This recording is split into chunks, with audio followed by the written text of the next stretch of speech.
Blast me to Bermuda! It's time for the Mad Merlin's unboxing of Warhammer 40,000 Imperium. Delivery 11 by Hachette Partworks and Games Workshop. Hello and welcome back to another Mad Merlin's unboxing. So, as the title says, I'm here to unbox delivery 11 of the Warhammer 40,000 Imperium Partworks by Hachette Partworks with the help of Games Workshop. So, here we have it. Let's see what we've got inside this lovely black bag. Oh, look at that. Lots of plastic. So, we have issue 39, issue 40, issue 41, and the one I've been waiting for, issue 42 with the Sisters of Battle Canoness. So let's just go through those issues individually, have a look at what we get, and have a quick flick through those mags. So we'll start at the top of the pile with issue 39. So this is the second of our 3 Cataphrone destroyers.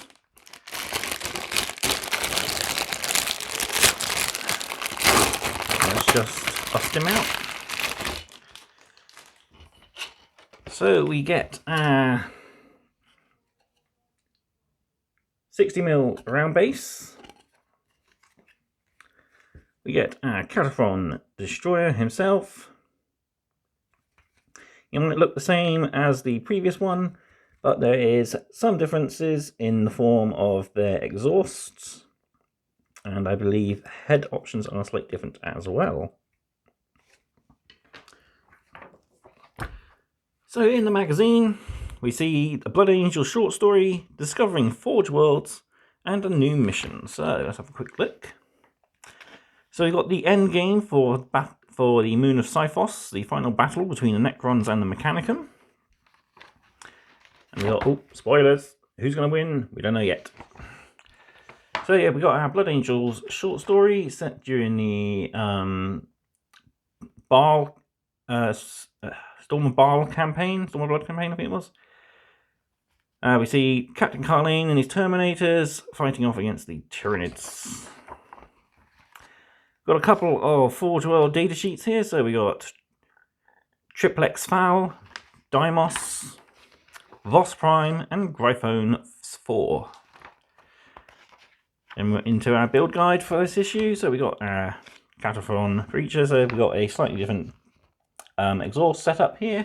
Can't see it. There he is. And then I think the pose on the actual guy, yeah, his head's looking a little to the left. And this one we're building up with the Heavy Stubber and the Grav Cannon. And painting, but it's going to be pretty much the same as we painted the previous one. Got our Khorne Red, Rakka Flesh, Mornfang Brown, Runald Brass, Abaddon Black, Corax White, and our shades of Agrax and Nuln Oil. Plus, we are now basing our models as when we get them. So we've got more core rules for the fight phase. Then we got the start of the morale phase rules, and Stem the Tide, seeing the Necrons pit against the Adeptus Mechanicus. And we got another beautiful shot of that all awesome next 20 issues. So, moving on. Issue 40 is much the same as what we've just seen, because it is our third and final Cataphrone destroyer.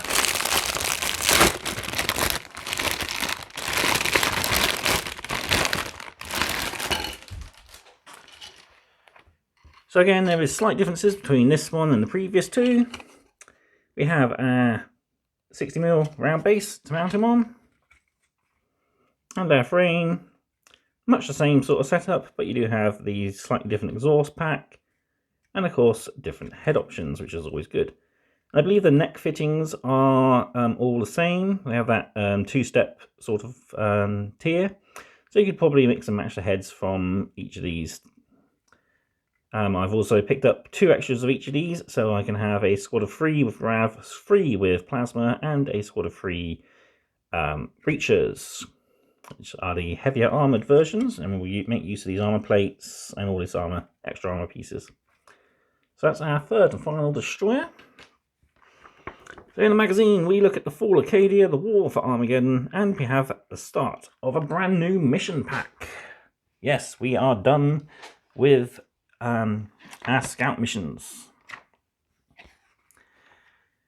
So here we go. We got a new background page for our Adepta Mechanicus. So we got more stuff to fill out, which is kind of cool. Then we got a short story. It's not a short story, is it? No, it's just a background on the Fall of Acadia from the Gathering Storm series. I really love that series.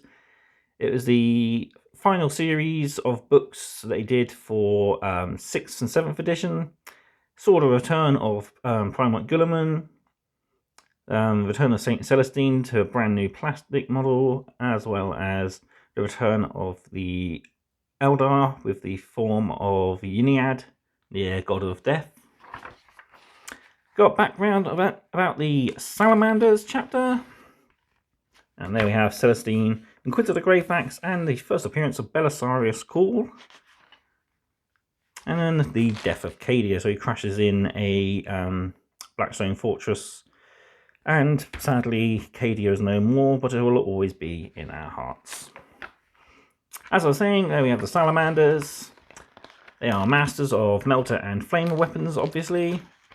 Captain of the 3rd Company, Ajax Agatone.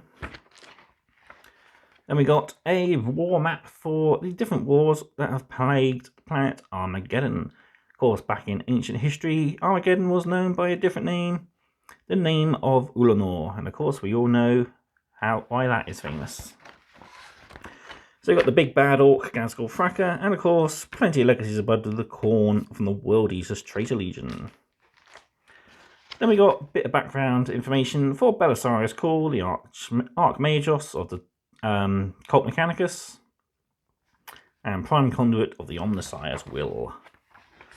So we've got Call's designs here, taking the standard Mark 7 armour, then upgrading it to the Mark 10. So they skipped 9 because 8 was just a minor addition. They had the raised gorget here, and I think they had like hip guards as well, which he did sort of incorporate some of the features into the Primaris suits. So next we have building our third and final breacher. So this one's going to be built up much the same as the last one, because there's very little difference between them. And it's going to be flamer and plasma again. So there we have it. And painting, like I said, last issue and the issue we had one before, paint guide's going to be pretty much the same. Corn red, Abaddon black, Vakar flesh, Mormonfang brown, Rune Lord brass, Macragge blue for the plasma effects, Corax white, and some washes of Null Oil, Agrax Earthshade, and of course basing. And there we have all 3 of our breachers together in one beautiful, beautiful shot. And then for the final mission is the actual final battle for our scout packs. The scout pack, page 18, mission 17, the Fate of Cyphos. So we get to play a really big map battle. So we're using 2 mats, nice big placement of terrain, and we're using a good amount of models as well. So we've got a good amount of units. It's going to be a pretty big battle. Probably combat patrol size, I'd have thought. Maybe 750 points. Alright, moving on then. Issue 41. So this features a brand new Necron character unit, the Chronomancer, who manipulates time.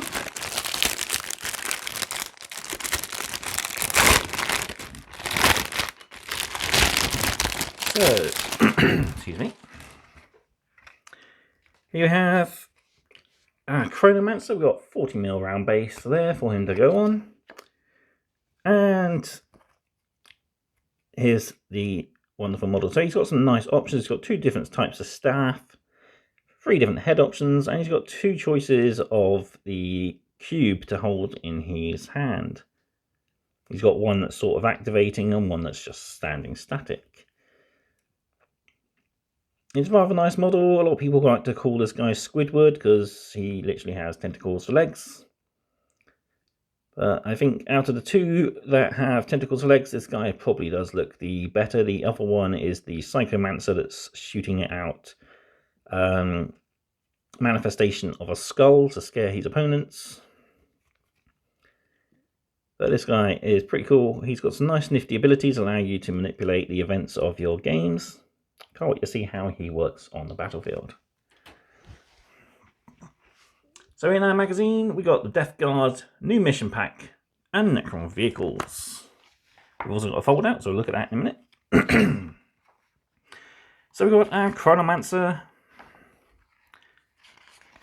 Our usual battle record to fill out there. We've got information about the Death Guard and the Inquisitorial report, so another one of those Inquisitorial reports. That'd be quite nice to read about the Death Guard, my favourite of the Traitor Legions. I think next to the Black Legion. So yeah, Rodrigo Pike is penning this report. Then we've got our build instructions for our Chronomancer. So he goes together. He's pretty close and static pose, but he's got some really nice character to him. And we've got build options, which is really good. So not only do we have build options, we've got war gear options, which we have the rules for. So if you have multiples of this, like I have, you can equip one with one staff and one with another. And you've got 3 head options and 2 hand options. So each one can look a little different. So you can even build it up as the magazine states, or you can use the extra components and personalize your own. Painting it, this is the Zarak Dynasty paint guide, so won't be the way I'm painting it, but it's a nice little paint guide either way. I think it looks quite snazzy in these colour schemes. Can't wait to see what they're going to do with the staff there. I think we're going to get some... I won't be surprised if we see Nihilok Oxide or something coming in the future issue to give a nice effect to our chrono cubes there. Then we got our data sheets. Like I said, you got 2 different weapons, the Entropic Lance or the Aeon Stave, and both of these have dual profiles, so shooting and a melee stat line. Then we got his rules there. So from this issue onwards, we're going to start learning some more of the advanced rules. So we got actions, which are a special thing that units can do in game. And our mission actually teaches us how actions work. So we also get at the back of this issue 5 cut-out 40mm objective markers, which will replace the ones we got for issue 1. Or, well, 5 of them anyway. And these are basically going to be used for games that require us to have an action done on an objective. So there's other actions that we done as psychers. I've just got a tutorial here on how actions work. So how to perform actions, you must be unengaged and within 1 inch of the objective. Then we get other rules here to cover. So we are now moving on to a brand new mission pack. This is the Initiate mission pack. So Necron, Space Marines and the Adepta Sororitas are going to be included in this one. So we got all the rules like we did for the Scout. And our first mission is to restore power. So we got the new mat that came with issue 38. And we've got all our terrain already, so we can set those out. So that's going to be quite a nice mission.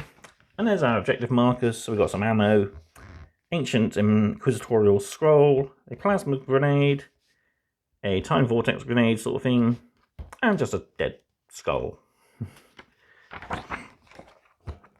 Alright, we also have a bonus sheet, Armory vehicles, so this is focusing on the Necrons. So we got the Monoliths, the Eternity Gate, Ghost Arcs, Transport, another shot of the Monolith there, Ghost Arc and Doom Arc. Then we've got the Annihilation Barge, which we'll be getting in a later issue. And again, more shots of the Monolith. I really do like the new version of the Monolith. I can't wait to pick one up myself when I can afford it. Final issue then, we've got issue 42, and it is the start of our Sisters of Battle. So here we go. A lot of people have been waiting for these issues, because the Sisters of Battle, I think, for me anyway, were definitely one of the pulls that got me into this series. I have always liked the Sisters of Battle ever since the old metal 3rd edition models. I picked them up in 5th, back when they were still using 3rd edition rules, and to me that rule set was, I think, the perfect rule set they could have had. They've had several different reiterations since, and I think each one's gotten worse, except for the latest one, the 9th edition. I think, I haven't read the rules, but I've seen a few reports and rule snippets, and I think this one might just be taking it back to that 3rd edition. I know the weakest out of all the rules would be the White Dwarf update that we got back in 7th, I think it was. And we just went from being a top-tier army to a struggling mid-tier, I'd say. But here's our Canoness anyway. Oozing with inquisitorial ecclesiarchy details and the fleur-de-lis of the sisters. So I haven't painted this model since the battle box came out, and I kind of ruined the paint scheme on her. I'm going to learn from it this time. I'm going to leave the weapons off, maybe the backpack off, maybe even this bit off, just so I can get to all the detail that I want to pick out. I'm going to be painting one up as the magazine shows, and I'm picking up a second set of the sisters to paint up in my custom paint scheme, the Order of the Crimson Flame. And there's her 32mm base. So we get our first Adepta Sororitas model, introducing the Adepta Sororitas. We get a Canoness datasheet and a tutorial. Excuse me. So this is our first HQ choice for the Battle Sisters. So we got Power Armor, Power Sword, Plasma Pistol, a Rod of Office, and a Rosarius for extra protection. So I'm guessing we're going to be getting names in a future issue. So yeah, you'll see these in a future issue, so I won't be able to name her just yet. But it'll be nice to see what sort of names we can make. So we get a first piece of background information for the Adepta Sororitas, basically telling us how and when they came about. We had a rough start of this in a previous issue where it showed us the Age of Apostasy, where they were founded. We got the main Ordos, the Order Militant, so we got Sacred Rose, the Argent Shroud, Martyr Lady, Valorous Heart, Ebon's Chalice, and the Bloody Rose. So my Crimson Flame used the Ebon Chalice transfer, but I repainted the flame to be a nice bright red and just have, I think it was a golden chalice I went for in the end. So Acts of Faith, so the sisters believe that the Emperor will protect them and guide them in everything they do. So as the battle gets more and more into it, and more prayers are made, the higher the faith goes and the higher the benefits are.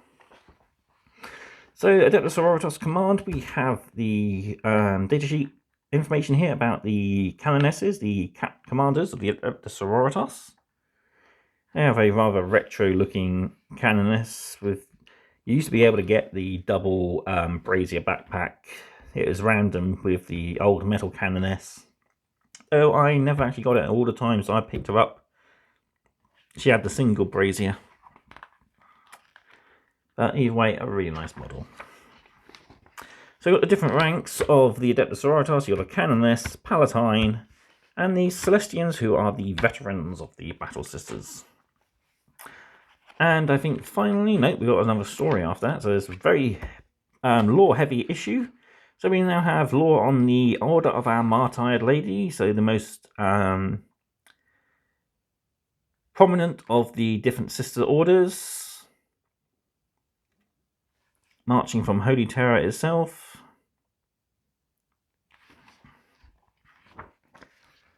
We got Junith Yarutia there, the was it Chronomancer Superior of the Order of a Martyred Lady. Then we got Varentia. A nice battle there, the sisters fighting and burning heretics. So next we have a short story featuring, oh what a surprise, it's the Sisters of Battle. So this is going to be a nice one to read. I love reading the Sisters of Battle stuff. I've got the Sisters of Battle Omnibus and I read through that quite often. I've read it back to front to back quite a few times. I think James Swallow did a great job of writing the characters in those stories, and it's nice to see them brought to life. So yeah. Next we have a build guide on how to build the Canoness. So it's just a fairly easy model, but she is of course multi-part, so there is no easy quick build. You have to glue it all together. So we've got two halves of the body, weapon arms, then we've got the front and back of the cape, power pack, and her head. And painting is going to be a fairly good basic paint guide for this. So we're painting it Abaddon black to start with, then Rakoff flesh on the hood and the underside of the cape, Mephiston red on the outside of the cape, and her headband there. Picking out all our silver details with lead belcher. Picking out all the white details of Corax white. The haft of the sword with Screamer pink, the plasma pistol glow coils with Macragge blue. Then we are washing all those areas we just painted with Nuln oil. Before we move on to the brighter colours, so we're starting with Retributor armour and all the gold detail. Then we're picking out Agrax Earthshade on the Rakoff flesh areas, Reikland's flesh shade on the gold details and on her face. And then we're giving a simple basic basing scheme with some Astrogranite and Nuln oil. And there she is in all her holy orderness. So I think it does look pretty good even at this stage. So I'm definitely going to be painting one like the magazine shows and one my own way. So we have her full rules datasheet here. So Rod of Office is an extra piece of war gear, power sword and plasma pistol. Then we've got all the different rules. So the Acts of Faith, Sacred Rites, and the Shield of Faith rule are going to be on separate sheets. The Rosarius gives her a 4+ invulnerable save, and she's got her aura ability there. And finally we have Reconsecration. So it's a first battle on the second battle on the new planet. And it's basically a mission where the sisters have to restore the faith of the planet. Shrines have been deconsecrated, and they have to restore the shrine to its original glories by doing a prayer cleansing. And the good thing is missions are changing up, so it's not going to be points scored only on your turn. There'll be points scored throughout each turn, and even for the end game of the mission. And a quick look into the future, we've got the Stormhost Silver with small layer brush, so not the strongest of paint issues, but will be nice to see all the edge highlighting we're going to be doing to all those metallic areas. Oh, there it is. We also learn about the Thousand Suns, painting highlights, and we have new faction rules for the sisters. And 44, we have more battlefield terrain. You learn to paint the terrain, so hopefully we might be able to see what happens with Uriel Yellow finally. We might be doing like some of the hazard striping stuff here. Learn about the strategic reserves as well. And also the white scars, nice. So there we have it. I'll just bring everything in for my final thoughts. So there we have a rather model heavy delivery for the Imperium collection. And I am really excited because we're getting to the Sisters of Battle now. It'll be interesting to see what we get in future issues.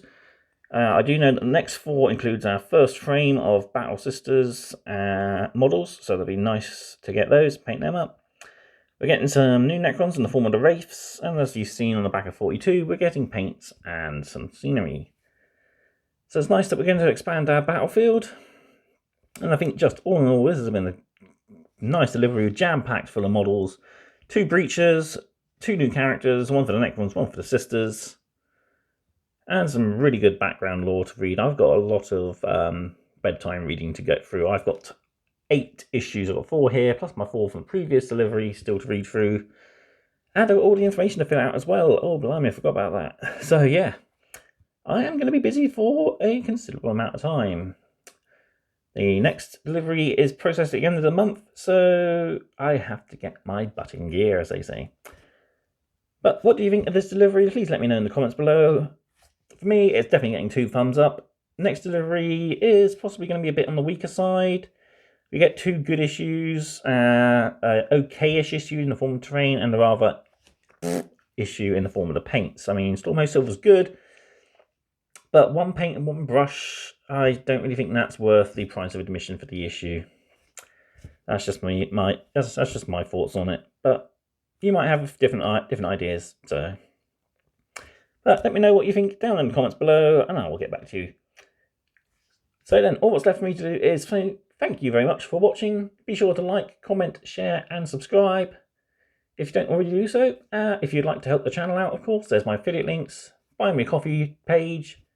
Also, let me know if you think it'd be worth you'd support the channel more if I was using Patreon, and I might consider getting one. I know it seems to be the most popular form of donation subscription service sort of things. Not subscription service. Yeah, just basically a donation platform. I have heard that it's costly for the first few months, but once you start getting more and more people donating to the channel, etc., it will eventually pay off for itself. But let me know if you think that would be a better thing for me to do than buy me a coffee, and I might consider upgrading my stats. But do check out my Buy Me a Coffee page. I will be posting regular updates, hopefully soon. I know I've been saying that for quite some time, but I am going to get on top of it starting next week, I think. I'll put it on my to-do list. So, enough blabbering for me. Thank you again for watching, and I will see you next time for more mad content. Goodbye.